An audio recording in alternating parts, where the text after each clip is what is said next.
Bueno, jóvenes, bienvenidos una vez más. Vamos a tomar asistencia.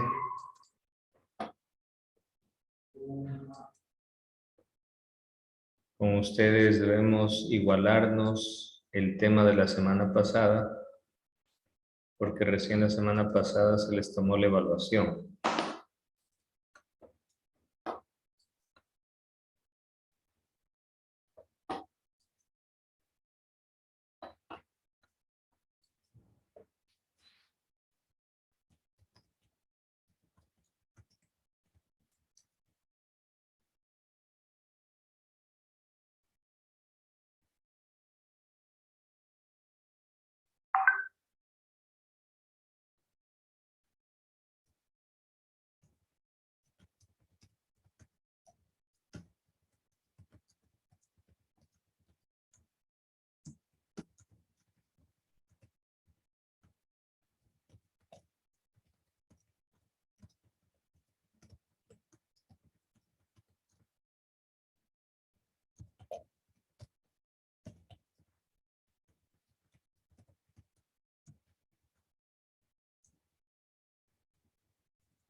Ok, atención a la lista, por favor.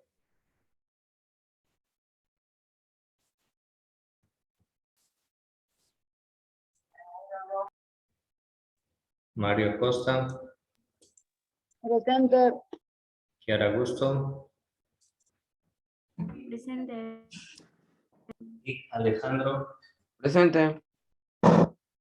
Bonilla. Presente, profe. Listo. María Briones, Presente. Britney Bulgarín, Presente. Juan Diego Castro, Presente. Andrea Chancay, Andrea, Presente. Jeremy Gaibor, Presente. Dani Gamboa, Presente. Belén Guamán, Presente. Dylan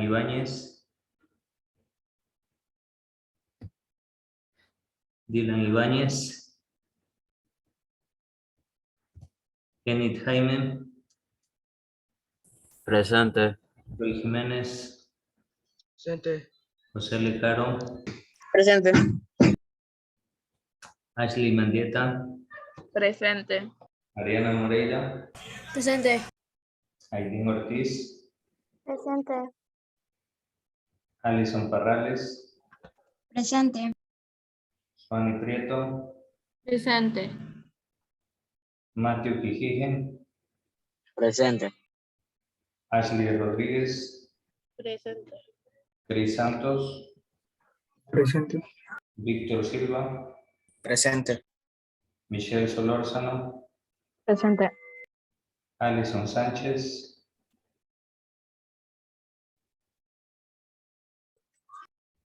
Jeremy Tenemasa, Presente. Ángel Vela, Presente. Dayana Vera, Presente. Darío Vera, Presente. Israel Benítez, Presente. Giselle Flores,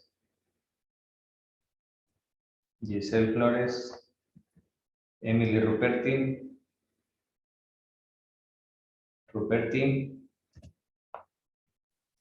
a ver, estaría con falta Ruperti, Flores, Presente, profe. ¿por qué no responde a tiempo?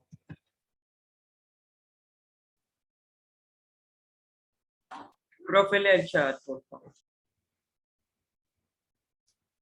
Ya tiene falta Flores, Ibáñez, solo Flores e Ibáñez.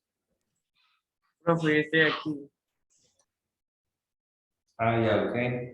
Sí estaba, pero lea el chat, ahí está. Ya, listo.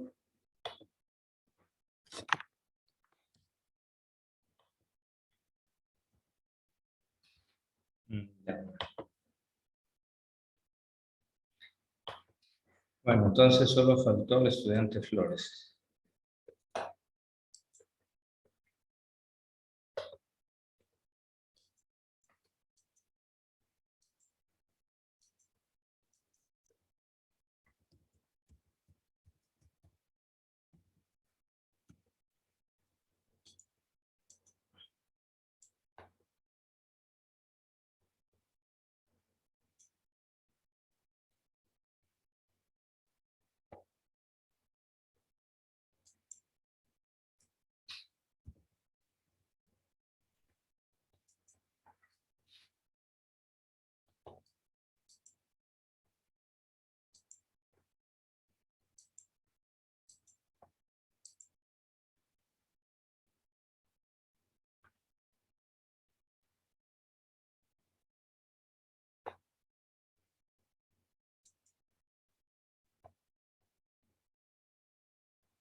Bien, jóvenes, listo. Vamos a ver.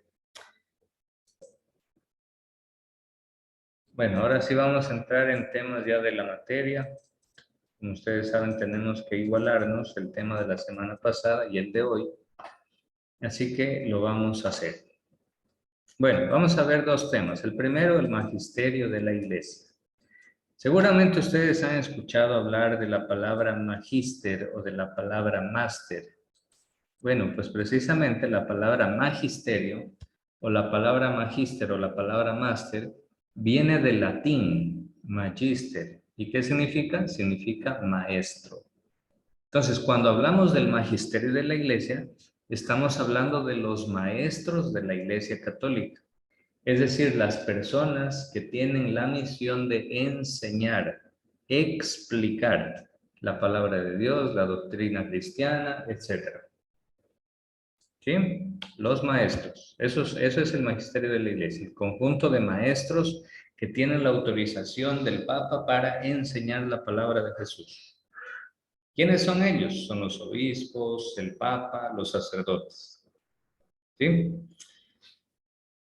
Muy bien, dice el Catecismo de la Iglesia, Dios quiere que todos los hombres se salven. Bueno, esta es una cita bíblica de 1 de Timoteo 2:4 y lleguen al conocimiento de la verdad. ¿Quién es la verdad? La verdad es Cristo mismo. ¿Sí? Entonces, por eso es necesario que Cristo sea anunciado a todos los pueblos, a todos los hombres. ¿Cuáles son las fuentes de la revelación? ¿En qué creemos los cristianos, los católicos? Creemos en una verdad, en un mensaje revelado por Jesús. ¿Dónde está ese mensaje? ¿En qué libro está? En un libro que se llama la Santa Biblia, concretamente en los libros de los Evangelios. Ahí está el mensaje de Dios, el mensaje de Jesús para nosotros. Esa es la revelación.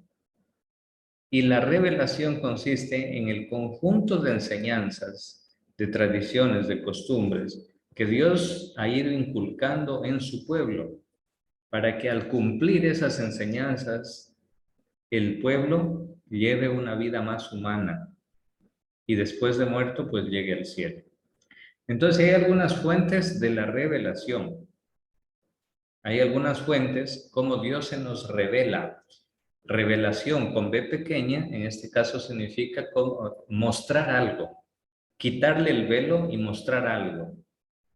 Entonces, ¿cómo Dios se nos revela? Vamos a ver. a través de 3 fuentes de la revelación. Pregunta de examen. ¿Cuáles son las fuentes de la revelación? Son 3. La Sagrada Escritura o la Biblia, la tradición de la Iglesia y el magisterio de la Iglesia. La Sagrada Escritura o la Biblia, eso ya la sabemos todos. Tiene 73 libros. Se divide en Antiguo Testamento, Nuevo Testamento, ya la Biblia. Segundo, la tradición de la Iglesia. Aquí viene algo importante.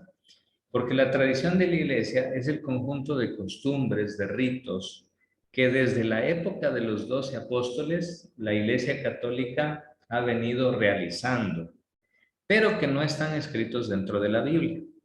Por ejemplo, vamos a preguntarle a Suani Prieto. Suani, ¿usted cree que la palabra rosario está escrita en la Biblia? ¿Sí o no?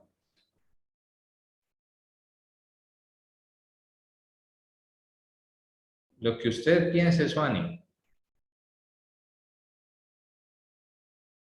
Nada, la perdimos a Suani. María Briones, ¿qué opina usted? Yo creo que no, profe. Muy bien, efectivamente, la palabra rosario no está escrita en la Biblia. Entonces, le pregunto a María Briones, si no está escrita en la Biblia la palabra rosario, ¿por qué los católicos rezamos el rosario? ¿Qué dice usted?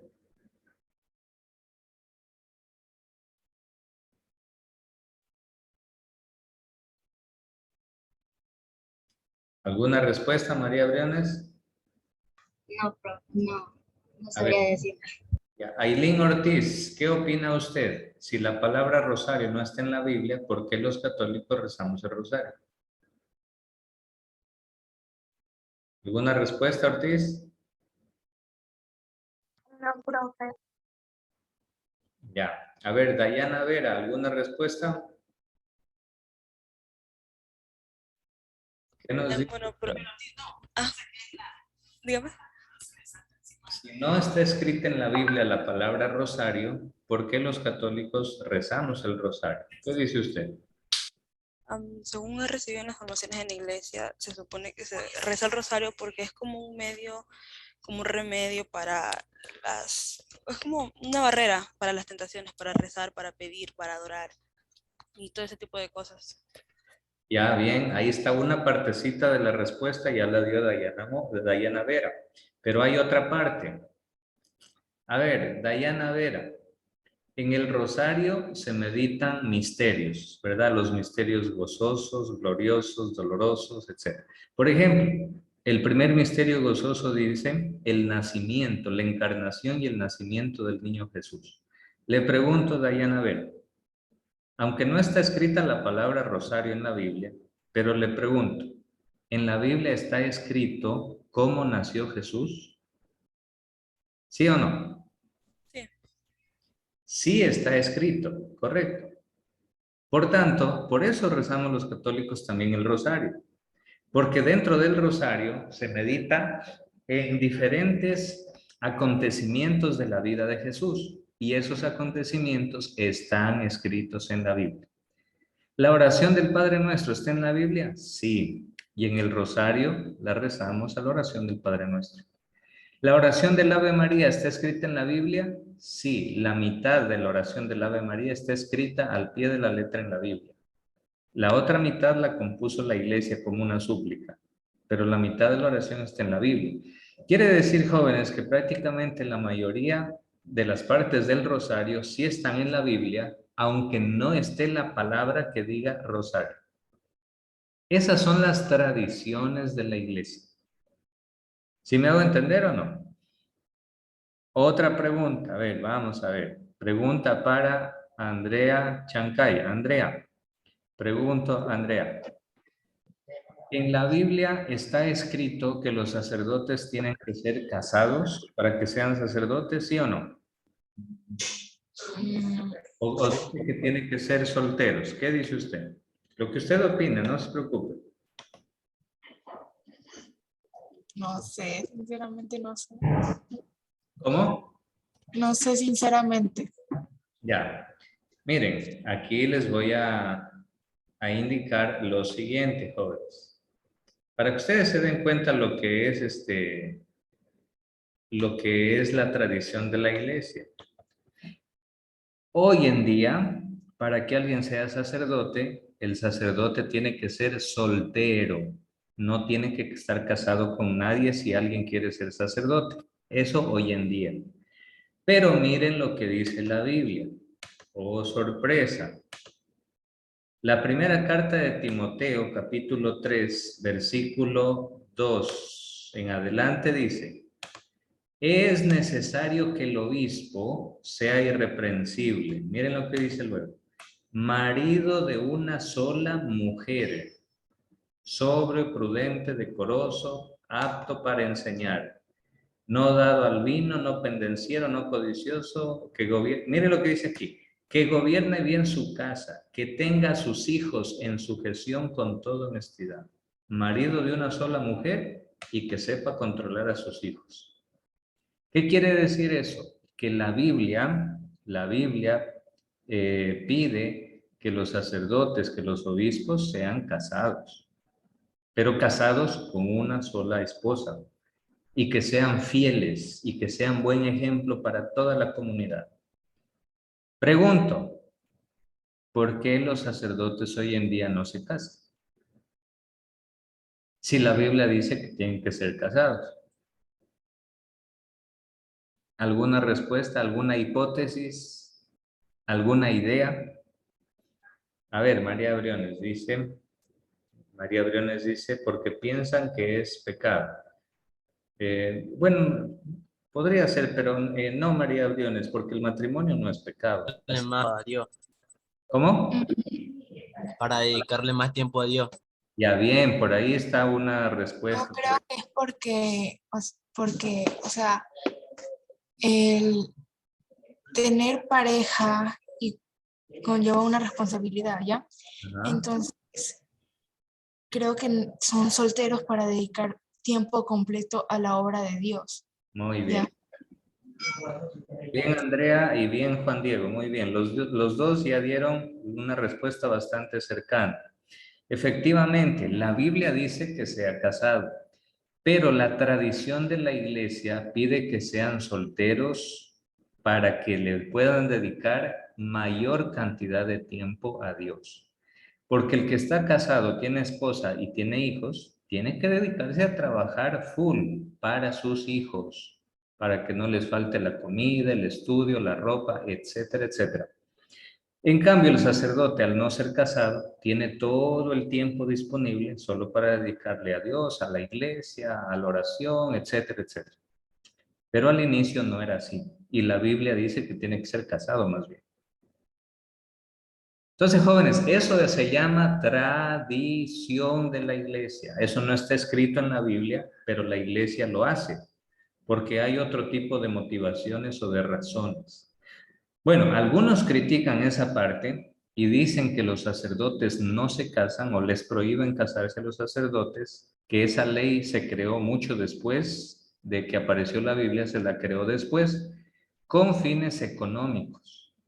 Es decir, que todo lo que un sacerdote logra hacer como fruto de su trabajo, todo el dinero, hablando económicamente, o la construcción de casas, de edificios para obras de caridad, etcétera, etcétera, en el momento que muere ese sacerdote, si está casado, debería pasar a los hijos como herederos, ¿sí o no? Pero como no está casado, todo el fruto de su trabajo económicamente pasa a manos de la diócesis o de la iglesia o de la congregación religiosa a la que pertenezca. O sea, al final es una forma de asegurar el poder económico de la iglesia. Eso dicen muchos críticos de esta parte de aquí. Entonces, bueno, jóvenes, esa es la tradición. Y el magisterio, ya les expliqué, el magisterio son los maestros de la iglesia que están encargados de enseñar la palabra de Jesús. ¿Sí? Los sucesores de los apóstoles sucesor quiere decir el que vino después de los apóstoles. A ver, después de que murió Pedro, que era el primer papa, ¿cómo se llamó el segundo papa? ¿Quién sabe?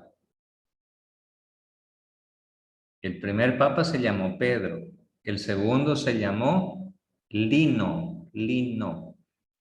El tercero es cuando se murió el Papa San Lino, vino el Papa Cleto. Cuando se murió el Papa Cleto, vino el Papa Clemente. Y así, hasta el día de hoy, desde que Jesús fundó la iglesia, más o menos han habido